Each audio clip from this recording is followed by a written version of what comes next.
இப்போ நீங்க எப்போதாவது ஒரு விஷயத்த ரொம்ப நாளா ஆசைப்பட்டு அது கிடைக்கிற நேரம் வரும்போது நீங்களே ஏதோ ஒரு முட்டாள்தனமான தப்ப செஞ்சு அதை முழுசா கெடுத்திருக்கீங்களா? ஆமா, நெறைய பேருக்கு இது நடக்கும். தெரிஞ்சே பண்றதில்ல, ஆனா நடக்கும். கரெக்ட். கொஞ்சம் யோசித்து பாருங்க. ஒரு நல்ல வேலைக்கான இன்டர்வியூ இருக்கும். ஆனா சரியான நேரம் பார்த்து அலாரம் வைக்க மறந்து தூங்கி எழுவீர்கள். இல்லனா ஒரு ரொம்ப அற்புதமான உறவுல இருப்பீங்க. எந்த பிரச்சனையும் இருக்காது. ஆமா, எந்த பிரச்சனையும் இருக்காது. ஆனா திடீர்னு நீங்களே ஒரு காரணமே இல்லாத சண்டைய ஆரம்பித்து அந்த உறவை முறித்துக் கொள்வீர்கள். எல்லாம் சரியா போகுதுன்னு நினைக்கும்போது நமக்கு நாமே வச்சுக்கிற இந்த செக்மேட் இருக்குல்ல. ஹம் இதுதான் ஆங்கிலத்துல செல்ஃப் சாபட்டாஜ் அப்படின்னு சொல்லுவாங்க. அதாவது சுய தடை. எக்ஸாக்ட்லி. இந்த ஆழமான தேடலுக்கு உங்களை வரவேற்கிறோம். இன்னைக்கு பிரியானா வீஸ்ட் எழுதிய த மவுண்டன் இஸ் யூ அப்படிங்கிற புத்தகத்தை வச்சு நாம் ஏன் நமக்கு நாமே எதிரியா மாறுகிறோம் அப்படிங்கிறத ஆழமா அலச போறோம். சரி, இதை கொஞ்சம் விரிவா பார்ப்போம். கண்டிப்பா.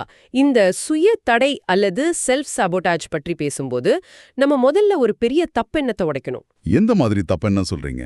அதாவது பலரும் என்ன நினைக்கிறாங்கன்னா, இப்படி தங்களுக்கு தாங்கே தடையா இருக்கிறவங்க ரொம்ப சோம்பேறிகள், இல்லனா தங்களை தாங்கே இருக்கிறவங்க அப்படின்னு நினைக்கிறாங்க. ஓ ஆமா, நாமளே அப்படிதான் நம்மளை பத்தி நினைச்சுப்போம். நான் ஒரு லேசி அப்படின்னு. ஆனா பிரியானா வீஸ்ட் ரொம்ப தெளிவா ஒரு விஷயத்த பதிவு செய்றாங்க. சுய தடை அப்படிங்கிறது எந்த வகையிலும் சோம்பேறித்தனம் கிடையாது. இது நம்ம மனதோட ஒரு தற்காப்பு முறை. தற்காப்பு முறையா? ஒரு நிமிஷம் இருங்க. இது சுத்தமா லாஜிக் இடிக்குதே. ஏன் அப்படி சொல்றீங்க? நான் வாழ்க்கையில முன்னேறணும், வெற்றி பெறணும்னு நிஜமாவே ஆசைப்படுறேன். ஆனா நானே என்னை தடுத்து நிறுத்திக்கிறேன் அப்படிங்கிறது ரொம்ப முட்டாள்தனமா தெரியலையா? அப்படிதான் தோணும். ஏன் மூளை எனக்கே எதிராவே வேலை செய்யணும்? என்னை எதிலிருந்து அது காப்பாற்ற முயற்சிக்குது? அதுதான் இங்குள்ள முரண்பாடான உண்மை. என்னன்னா, உங்க மூளைக்கு உங்களோட வெற்றியோ பணமோ முக்கியமே இல்ல. நிஜமாவா? பின்ன எது முக்கியம்? அதுக்கு தேவையானது பாதுகாப்புணர்வு மட்டும்தான். உங்களுக்கு பழக்கமில்லாத எந்த ஒரு புதிய விஷயமோ, அது எவ்ளோ பெரிய வெற்றியா இருந்தாலும் சரி, மூளைக்கு அது ஒரு ஆபத்து தான். ஓஹோ, புதுசா ஏதோ நடக்குது, அது ஆபத்துன்னு மூளை நினைச்சுக்குது. கரெக்ட். இத விளக்குறதுக்கு ஆசிரியை மலை அப்படிங்கிற ஒரு அருமையான உருவகத்தை பயன்படுத்துறாங்க. புத்தகத்தோட தலைப்பான த மவுண்டன் இஸ் யூ அப்படிங்கறதே இதுதான் குறிக்குது. ஒரு மலை எப்படி உருவாகுது அப்படிங்கிற லாஜிக் தானே இது? ஆமா, நிஜத்துல ஒரு மலை எப்படி உருவாகுது? பூமிக்கு அடியில இருக்கிற இரண்டு பெரிய நிலப்பரப்புகள், அதாவது டெக்டானிக் பிளேட்ஸ், ஒன்னோட ஒன்று பலமா மோதுறதால ஏற்படுற அழுத்தத்துல ஒரு பகுதி மேலெழும்புது. அதுதான் மலை. எக்ஸாக்ட்லி. அதே போல நீங்க வாழ்க்கையில சந்திக்கிற அந்த மலை அல்லது மிகப்பெரிய பிரச்சனை வெளியில இருந்து வர்றது கிடையாது. அப்ப அது எங்க இருந்து வருது? நமக்குள்ள இருந்து தானா? ஆமா, உங்க நனவு மனதோட விருப்பத்துக்கும் நனவெளி மனதோட அறியப்படாத பயத்துக்கும், அதாவது உங்க கான்ஷியஸ் மைண்டுக்கும் அன்கான்ஷியஸ் மைண்டுக்கும் நடுவுல நடக்கிற ஒரு பெரிய மோதல் தான் இது.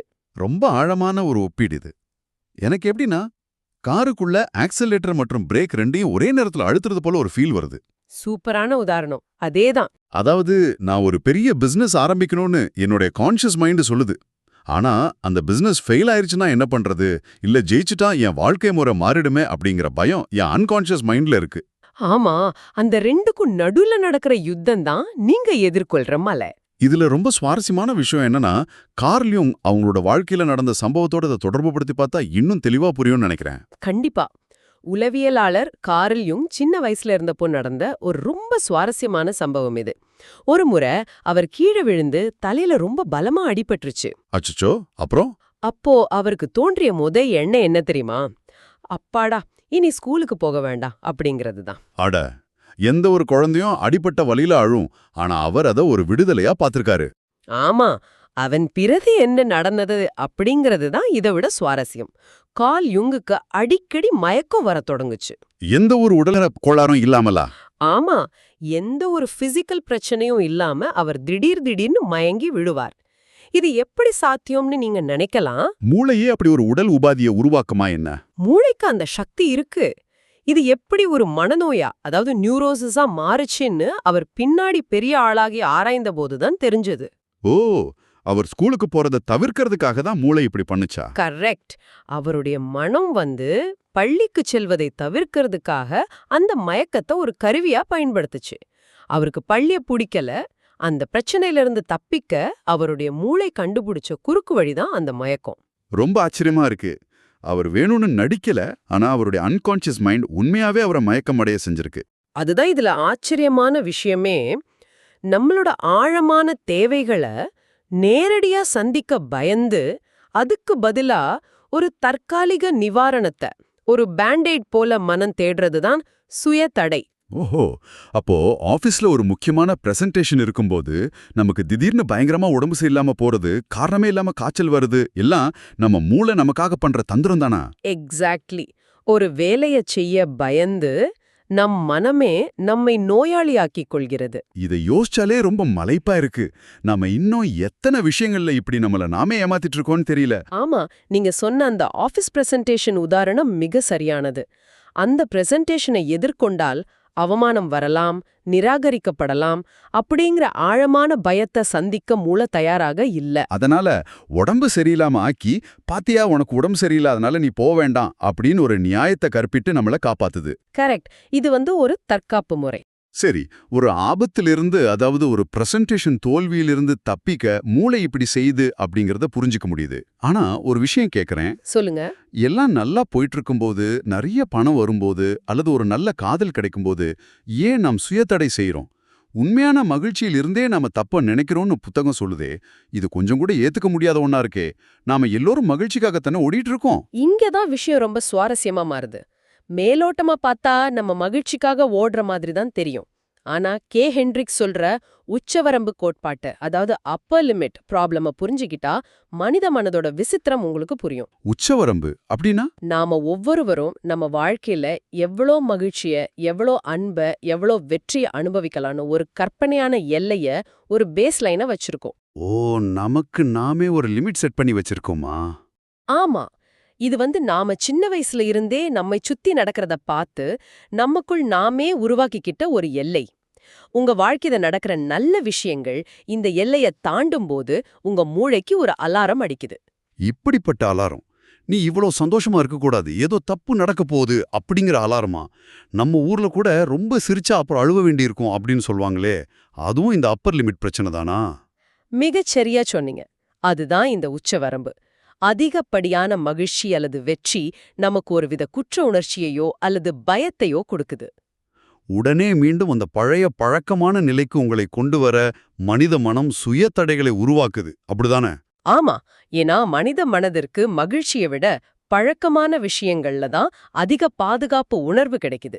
நீங்க வறுமையில உழன்று அதுல இருந்து கஷ்டப்பட்டு வெளியே வந்தாலும் அந்த வறுமை தான் உங்க மூளைக்கு பழக்கமான ஒண்ணு. ஓ, புதிய பணக்கார வாழ்க்கை அதுக்கு பழக்கமில்லாத பயமுறுத்துற ஒண்ணு. அதனால பழைய நிலைக்கே போக துடிக்குது. ஆமா, இத ஒரு பரந்த கண்ணோட்டத்தோட இணைச்சு பார்த்தா நாம வெற்றிய ஒரு கருவியா பார்க்காம அந்தஸ்தோட அடையாளமா பார்க்கறோம். அதனாலதான் குற்றம் உணர்ச்சி வருது. எனக்கு மட்டும் இவ்வளோ நல்ல விஷயங்கள் நடக்குதே, என் நண்பர்கள் கஷ்டப்படும் போது நான் மட்டும் எப்படி சந்தோஷமா இருக்கிறது? நான் இதுக்கு தகுதியானவன் தானா அப்படின்னு ஒரு எண்ணம் நமக்குள்ள வருது. இதத்தான் இம்போஸ்டர் சிண்ட்ரோம் அப்படின்னு சொல்றாங்க இல்லையா? கரெக்ட். அதுவும் சுயத்தடையோட ஒரு அங்கம்தான். இந்த உச்சவரம்பு தொடும்போதுதான் நம்ம தடையோட வெளிப்பாடுகள் ஆரம்பமாகுது. எந்த மாதிரி வெளிப்பாடுகள்? உதாரணத்துக்கு, ஒரு பெரிய ப்ராஜெக்ட் உங்க கையில கிடைக்கும். ஆனா அது செய்யாம மணிக்கணக்கா மொபைல்ல டூம் ஸ்க்ரோலிங் செய்துகிட்டு இருப்பீங்க. ஆமா, காரணம் இல்லாம வேலைய தள்ளி போடுறது. இல்லனா ஒரு வேலையில நல்ல நிலைமைக்கு வந்ததும் திடீர்னு அந்த வேலைய விட்டுட்டு சம்பந்தமே இல்லாம வேற ஒரு நகரத்துக்கு போறது. எல்லாமே கச்சிதமா இருக்கணும்னு சொல்லிக்கிட்டு எந்த வேலையுமே முடிக்காம இருக்கிற பெர்ஃபெக்ஷனிசம். இது எனக்கு கொஞ்சம் தனிப்பட்ட முறையில தாக்குதுன்னு தான் சொல்லணும். எப்பவுமே பிஸியா இருக்கிறது போல காட்டிக்கொள்வது கூட இந்த சுயத்தடையோட ஒரு வழிமுறைதான்னு பிரியான்னா சொல்றாங்க. ஆமா, இது எல்லாமே நாம அந்த மகிழ்ச்சியை தடுத்து நிறுத்த செய்யற தந்திரங்கள் தான். நம்ம நிஜமான பிரச்சனைகளை எதிர்கொள்ள பயந்து நம்மள நாமே வேற ஏதோ வேலைகள்ல மூழ்கடிச்சுக்கிறோம். சரி, இதிலிருந்து எப்படி வெளியே வர்றது? இந்த உச்ச வரம்பை எப்படி உடைக்கிறது? நான் எடுத்த உடனே என் வாழ்க்கைய தலைகீழா மாத்தணுமா? அதுதான் பலரும் செய்யற பெரிய தப்பு. ஒரே இரவுல ஒரு முழுமையான மாற்றத்தை, ஒரு பிரேக் த்ரூவை அடைஞ்சிடலாம்னு நினைக்கிறது. அப்படி செஞ்சா என்ன ஆகும்? அப்படி செஞ்சா மூளை இன்னும் அதிகமா பயந்து போய் ரொம்ப பெரிய தடைய உருவாக்கும். இந்த உச்சவரம்பை உடைக்க ஒரே வழி தினமும் செய்யற சிறு சிறு மாற்றங்கள் தான். அதாவது மைக்ரோ ஷிஃப்ட்ஸ். ஆமா, முழுமையான மாற்றம் அப்படிங்கிறது ஒரே இரவுல நடக்காது. ஒரு நாளைக்கு 10 நிமிஷம் மட்டும் உங்க புதிய இலக்குக்காக செலவிடுங்க. ஒரு பக்கம் மட்டும் புத்தகம் படிங்க. சிறு துளி பெருவெள்ளு மாதிரி இந்த சிறிய மாற்றங்கள் ஒன்னு சேர்ந்து நம்மள புதிய பழக்கங்களுக்கு பழக்கப்படுத்தும். கரெக்ட். உங்க மனதிற்கு அந்த புதிய மகிழ்ச்சியான நிலை பழக்கமாயிடுச்சுன்னா அதன் பிறகு அது சுயத்தடைய உருவாக்காது. மூளைக்கு தெரியாமலேயே அந்த எல்லைய கொஞ்சம் கொஞ்சமா நகர்த்தணும், சரிதானே? ஆனா இதையெல்லாம் செய்யறதுக்கு முன்னாடி நாம இதுவரைக்கும் ஓடி உழைஞ்ச அந்த உணர்ச்சிகளை நேரடியா சந்தித்தாக வேண்டும்னு புத்தகம் சொல்லுது. ஆமா, அது ரொம்ப முக்கியம். இங்குதான் பிரியானா வீஸ்ட் மனித மனதோட ஒரு அற்புதமான தன்மையை பத்தி பேசுறாங்க. ஆன்டி ஃப்ரஜைல் மைண்டு, அதாவது எதிர்ப்பு திறனுடைய மனம். இது என்ன கான்செப்ட், கொஞ்சம் விளக்கமா சொல்ல முடியுமா? இது ரொம்ப சுவாரஸ்யமான ஒரு விஷயம். ஒரு கண்ணாடியை எடுத்து கீழே போட்டா அது உடைஞ்சிடும், அது ஃப்ரஜைல். ஒரு பிளாஸ்டிக் பந்தை கீழே போட்டா அது உடையாது, அது ரோபஸ்ட். அப்போ ஆன்டி ஃப்ரஜைல்னா? ஆனா இந்த ஆன்டி ஃப்ரஜைல் அப்படிங்கிறது கீழே போட போட அல்லது அடி வாங்க வாங்க மேலும் உறுதியாகும் ஒரு தன்மை. மனித மனம் அப்படிப்பட்ட ஒரு வைரம் போன்றது. ஓ, அழுத்தமும் சவால்களும் வர வரதான் மூளை சிறப்பா செயல்படும்னு சொல்றீங்களா? ஆமா, சவால்களே இல்லாத ஒரு பாதுகாப்பான வாழ்க்கையை நீங்க அமைச்சுக்கிட்டா மூளைக்கு வேலை இருக்காது. அதனால அது தனக்குத்தானே கற்பனையான பிரச்சனைகளை உருவாக்கி கொள்ளும். அதாவது என் வாழ்க்கையில உண்மையான பிரச்சனை இல்லைன்னா என் மூளை பக்கத்து வீட்டுக்காரர் ஏன் என்னை பார்த்து சிரிக்கல அப்படின்னு ஒரு கற்பனை பிரச்சனையை உருவாக்கி என்னை கவலைப்பட வைக்கும். இதைத்தான் நம்ம ஓவர் திங்கிங் அப்படின்னு சொல்றோம். சரியா புடிச்சிட்டீங்க. இத தவிர்க்கணும்னா நாம உணர்ச்சிகளின் தேக்கத்தை, அதாவது எமோஷனல் பேக்லாக சரி செய்யணும். எமோஷனல் பேக்லாக், அதை எப்படி புரிஞ்சுக்கிறது? இத ஒரு இமெயில் இன்பாக்ஸ் போல கற்பனை செஞ்சுக்கோங்க. ஒவ்வொரு நாளும் நூற்றுக்கணக்கான உணர்ச்சிகள் உங்களுக்கு இமெயிலா வருது. கோபம், சோகம், பயம், பொறாமை என அனைத்துக்கும் ஒரு காரணம் இருக்கு. ஆனா நாம என்ன செய்றோம்? அந்த உணர்ச்சிகளை எதிர்கொள்ள பயந்து அந்த இமெயில்களை திறந்து பார்க்காமையே குப்பையில போடுறோம், இல்லன்னா அப்படியே சேர்த்து வைக்கிறோம். நிறைய படிக்காத இமெயில்கள் குவிஞ்சு கிடக்கிற மாதிரி. கரெக்ட். சோ இதுக்கெல்லாம் என்ன அர்த்தம்? நான் ஒரு உதாரணம் சொல்றேன், இது சரியானு பாருங்க. என் ஆபீஸ்ல என் பாஸ் என்ன அநியாயமா திட்டுறாரு. எனக்கு கோபம் வருது, ஆனா எனக்கு வேலையை விட்டுட பயம். அதனால அந்த கோவத்தை நான் வெளிப்படுத்தாம அந்த இன்பாக்ஸ்லயே வச்சிடுறேன். இதுதானே உணர்ச்சிகளை அடக்கிறது. ஆனா இதற்கும் சுயத்தடைக்கும் என்ன சம்பந்தம்? மிக நெருங்கிய சம்பந்தம் இருக்கு. நீங்க அந்த உணர்ச்சியை அடக்கும்போது அது அப்படியே மாயமா மறைஞ்சிடுறது இல்ல, அது உங்க உடல்லயே தங்கிடுது. இத எம்பாடிட் எமோஷன்ஸ் அப்படின்னு சொல்வாங்க. உடலே தங்கிடுமா? ஆமா, பாஸ் கிட்ட காட்ட முடியாங்க அந்த கோபத்தை நீங்க வீட்டுக்கு வந்து உங்க குழந்தைகிட்டயோ அல்லது மனைவி கிட்டயோ காட்டுவீங்க. அல்லது அந்த மன அழுத்தத்தை குறைக்கிறதுக்காக தேவையே இல்லாம ஒரு பெரிய தட்டு நிறைய இனிப்புகளை சாப்பிடுவீங்க. நான் ஆரம்பிச்ச டயட் அங்கே உடையுது. இதுதான் சுயத்தடை. வாவ், அந்த மெக்கானிசம் இப்பதான் தெளிவா புரியுது. ஆமா. அப்போ இந்த இமெயில் பெட்டியை எப்படி சுத்தம் செய்யறது? இன்பாக்ஸை மொத்தமா டெலீட் செய்யாம எப்படி சுத்தம் செய்யறது?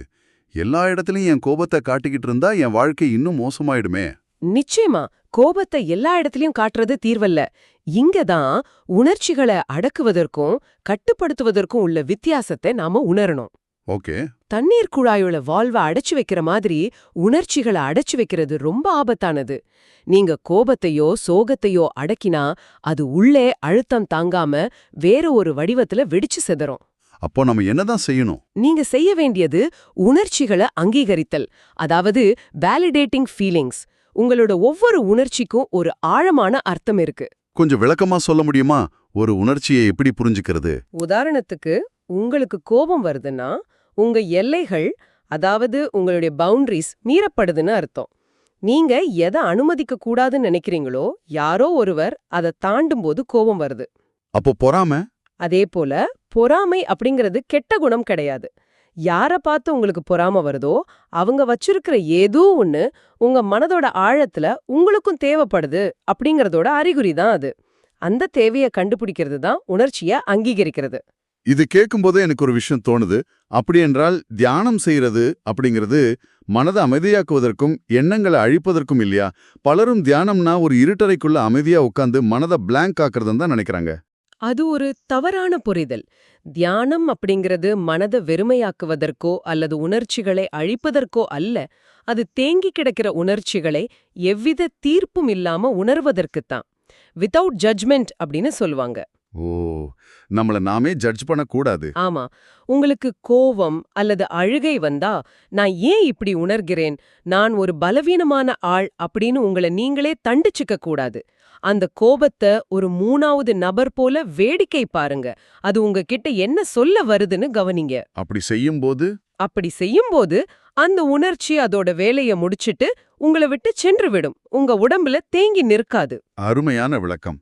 சரி, இப்போ என் மனதோட இன்பாக்ஸை நான் சுத்தம் செஞ்சுட்டேன். உணர்ச்சிகளோட தேக்கம் போயிடுச்சு. இப்போ பழையனவற்றை கழித்து விட்டு புதிய வாழ்க்கையை எப்படி அமைக்கிறது அப்படிங்கிற அடுத்த கட்டத்துக்கு நகர்றோம். கரெக்ட். புத்தகத்துல ஒரு இடத்துல காட்டுத்தீ எப்படி பழைய மரங்களை அழித்து புதிய விதைகள் முளைக்க உதவுதோ அதே போல மனதிற்கும் ஒரு நேர்மறையான சிதைவு தேவைப்படுது அப்படின்னு சொல்றாங்களே, அது என்ன பாசிட்டிவ் டிஸ்இன்டகிரேஷன்? பழையனவற்றை கைவிடுவது, அதாவது லெட்டிங் கோ அப்படிங்கிறது ஏதோ ஒரு பழைய நினைவ மறக்க போராடுறது கிடையாது. அது முற்றிலும் ஒரு புதிய வாழ்க்கையை கட்டியெழுப்புவது. ஓ, மறக்கிறது வேற, புதுசா ஆரம்பிக்கிறது வேற. ஆமா. நீங்க ஒரு பழைய பாழடைந்த வீட்டை கட்டி புடிச்சுக்கிட்டு எனக்கு புதிய வீடு வேணும் அப்படின்னு சொல்லிக்கிட்டு இருக்க முடியாது. புதிய வீடு கட்டணும்னா பழையத தகர்த்தாதான் முடியும். கண்டிப்பா. உங்க பழைய பழக்கங்கள், உங்கள நீங்களே தாழ்த்திக் கொள்ளும் எண்ணங்கள் அனைத்தையும் எரித்து சாம்பலாக்க வேண்டும். அதத்தான் நேர்மறையான சிதைவுன்னு சொல்றோம். இதை செய்யறதுக்கு புத்தகத்துல கொடுக்கப்பட்டுள்ள ஒரு பயிற்சி எனக்கு ரொம்ப பிடிச்சிருந்தது. எதிர்கால சுயத்தை சந்தித்தல், அதாவது meeting your future self. Meeting your future self ரொம்ப பவர்ஃபுல்லான பயிற்சி அது. ஆமா, நீங்க கண்கள்ல மூடி அமைதியான ஒரு அறையில கற்பனை செஞ்சு பார்க்கணும். அந்த அறையில உங்க எதிர்கால சிறந்த சுயம் உங்களோட அமர்ந்து பேசுவது போல கற்பனை செய்யணும். அந்த எதிர்கால நீங்க உங்க வாழ்க்கையில எல்லா தடைகளையும் தாண்டி வெற்றி பெற்று மிக அமைதியா அமர்ந்திருக்கீங்க. இப்போ உங்க தற்போதைய வாழ்க்கையோட சாவிய அந்த எதிர்கால சுயம் உங்ககிட்ட கொடுப்பது போல கற்பனை செஞ்சு பார்க்க சொல்றாங்க. ஆமா. நீங்க அந்த அறையில அந்த எதிர்கால நீங்க என்ன ஆடை அணிஞ்சிருக்கீங்க, எப்படி சிரிக்கிறீங்க, எவ்வளவு நிம்மதியா இருக்கீங்க அப்படின்னு அனைத்தையும் கற்பனை செய்யணும். அந்த எதிர்கால சுயம் உங்களுக்கு உணர்த்துறது உங்க வாழ்க்கையோட நோக்கத்தை தான். நோக்கம். ஆனா பலரும் நோக்கம் அல்லது பர்பஸ் அப்படின்னா ஏதோ ஒரு பெரிய கம்பெனில வேலை பார்க்கறதோ அல்லது கோடி கோடியா சம்பாதிக்கிறதோ அப்படின்னு நினைச்சிட்டு இருக்காங்களே. அதுதான் இல்ல. நீங்க எதற்காக சிரமங்களை எதிர்கொள்ள தயாரா இருக்கீங்க அப்படிங்கறதே உங்க நோக்கம். What is worth suffering for? What is worth suffering for? இது ஒரு முக்கியமான கேள்வியை எழுப்புது. எந்த ஒரு செயலை செய்யும்போது அதுல வர்ற வலிகளையும் அவமானங்களையும் தாங்கிக் கொள்ளும் அளவுக்கு உங்களுக்கு அதன் மேல அதீத காதல் இருக்கோ அதுதான் உங்க நோக்கம். கரெக்ட். வலிகளே இல்லாத வாழ்க்கை அப்படிங்கிறது சாத்தியமில்ல. எந்த வலியை நீங்க புன்னகையோடு ஏத்துக்கிறீங்க அப்படிங்கிறது தான் உங்களை தீர்மானிக்குது. நாம் யார் அப்படிங்கறத தீர்மானிப்பது நாம் அடையும் வெற்றியா அல்லது வலிகளை நாம் எப்படி எதிர்கொள்கிறோம் என்பதா? இப்போ சமூக வலைத்தளங்கள்ல எப்போதுமே நம்ம வெற்றியை கொண்டாடுறோம். க்ளோ அப் அப்படிங்கிற வார்த்தை இப்ப ரொம்ப பிரபலம். ஆமா, எல்லாரும் சொல்றாங்க. என்னை விட்டு போனவங்க முன்னாடி நான் ஜிம்முக்கு போய் உடம்பை ஏற்றி பெரிய கார்ல வந்து இறங்கி கெத்தாக வாழ்ந்து காட்டுறது தான் க்ளோ அப் அப்படின்னு நம்ம நினைக்கிறோம். ஆனா இந்த புத்தகம் அதை முற்றிலுமா இருக்குது. கண்டிப்பா.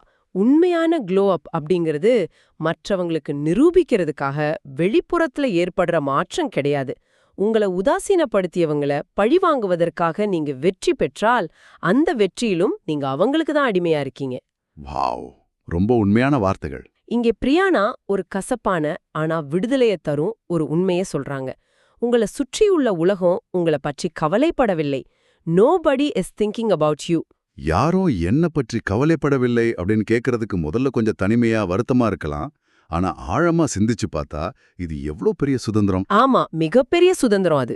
மற்றவர்கள் என்ன நினைப்பாங்க, சொந்தக்காரங்க என்ன சொல்வாங்க அப்படிங்கிற பயத்திலே நாம பாதி வாழ்க்கையை வாழாம விட்டுடுறோம். அவங்க எல்லாரும் அவங்களுடைய வாழ்க்கை போராட்டங்கள்ல பிஸியா இருக்காங்க அப்படிங்கறத உணரும்போது நம்ம தோள்ல இருந்து ஒரு பெரிய பாரம் இறங்கினது போல இருக்கு. மிகச்சரி. அந்த சுதந்திரத்தை உணரும்போதுதான் நீங்க உங்களுக்கான வாழ்க்கையை வாழத் தொடங்குவீங்க. நீங்க உங்க வாழ்க்கைக்கு முழு பொறுப்பேற்கணும். மலைய வெல்றது வெற்றி அல்ல, உங்களை நீங்களே வெல்வதுதான் உண்மையான வெற்றி. அதாவது செல்ஃப் மாஸ்டரி. எக்ஸாக்ட்லி. அந்த மலை உங்க முன்னாடி இருக்கிறதுக்கு காரணமே உங்களை அடுத்த கட்டத்துக்கு நகர்த்துறதுக்கு தான். மலைய தாண்டி செல்லும்போது அந்த பயணத்துல நீங்க யாரு அப்படிங்கிற அடையாளமே முழுமையா மாறி ஒரு புதிய உறுதியான மனிதரா நீங்க உருமாறி இருக்கீங்க. அதுதான் இயற்கையோட விதி. மிகச் சிறப்பான ஆழமான ஒரு தேடலா இது அமைந்தது. பிரச்சனைகள் அப்படிங்கிற மலையை பார்த்து பயப்படாம அதை நம்ம செதுக்குற ஒரு கருவியா பார்க்கணும் அப்படிங்கிறதையும், நம்ம மனமே எப்படி நம்மளை ஏமாற்றுது அப்படிங்கிறதையும் மிக அழகா புரிஞ்சுக்கிட்டோம். ஆமா, ரொம்ப முக்கியமான ஒரு தலைப்பு இது. இறுதியா ஒரு சின்ன சிந்தனையோடு இந்த உரையாடலை முடிக்கலாம். நீங்க உங்களை அழிப்பதாக நினைக்கும் ஒவ்வொரு சுயத்தடை செயலும் ஏதோ ஒரு கற்பனை ஆபத்திலிருந்து உங்களை காப்பாற்ற நினைக்கும் உங்கள் மனதின் ரகசிய காவலன் என்றால், இப்போது உங்கள் மிகப்பெரிய குறை அல்லது தவறு உங்களை நிஜமாகவே எதிலிருந்து காப்பாற்ற முயற்சி செய்கிறது என்று சற்று சிந்தித்துப் பாருங்கள். அந்த விடையில்தான் உங்கள் வாழ்வின் மிகப்பெரிய சுதந்திரம் மறைந்திருக்கிறது. சூப்பர். இவ்வளோ நேரம் கேட்டதுக்கு ரொம்ப நன்றி. இந்த Tamil voice reads channel monetisation இல்லாம தான் நடக்குது. இந்த ஆடியோ புத்தகம் உங்களுக்கு பயன் தருது என்று நினைத்தால், இந்த முயற்சி தொடர்ந்து போக உங்க ஆதரவு மிகவும் உதவும். என்னுடைய இந்த முயற்சிக்கு நன்கொடை அளிக்க விருப்பம் இருந்தால், டிஸ்கிரிப்ஷன்ல கொடுக்கப்பட்டுள்ள UPI ஐடி மூலம் வழங்கலாம். உங்களால் முடிந்த அளவு போதும். சிறிய ஆதரவும் பெரிய உதவிதான். இந்த வீடியோ உங்களுக்கு பயனுள்ளதாக இருந்தால் சப்ஸ்கிரைப் பண்ணுங்க. மற்றவர்களுக்கும் பகிர்ந்து கொள்ளுங்கள். இந்த கருத்துக்கள் அவர்களுக்கும் தேவையாக இருக்கலாம். லைக் பண்ணுங்க, உங்க கருத்துக்களை கமெண்ட்ல பகிருங்க. மனப்பூர்வமான நன்றி.